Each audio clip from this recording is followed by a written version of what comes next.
Добро пожаловать в мой канал. Nous aurons 140 représentants de grandes entreprises, dont seulement 5 numéro 2, tous les autres seront des CEOs en haut.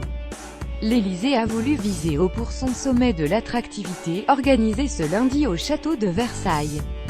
Profitant de l'arrivée en Europe cette semaine du Gotha de l'économie mondiale, Forum de Davos oblige, Emmanuel Macron a décidé d'organiser un sommet baptisé « Choose France », dont il assurera la clôture.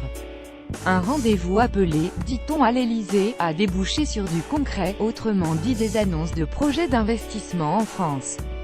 5 de ces projets, considérés comme importants, devraient être dévoilés ce lundi, ainsi qu'une dizaine d'autres, de taille plus modeste.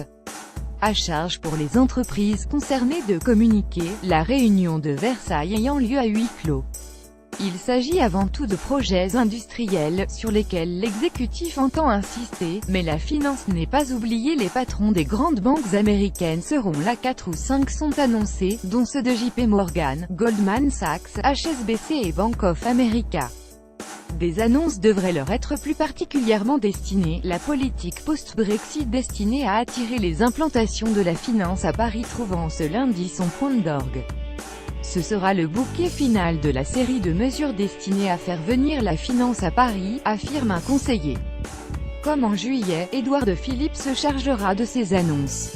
Même si l'exécutif ne veut surtout pas mettre en avant cette mesure, privilégiant la communication sur l'investissement industriel et l'emploi, le Premier ministre devrait dévoiler le nouveau dispositif de baisse des charges sociales annoncé précédemment dans son principe.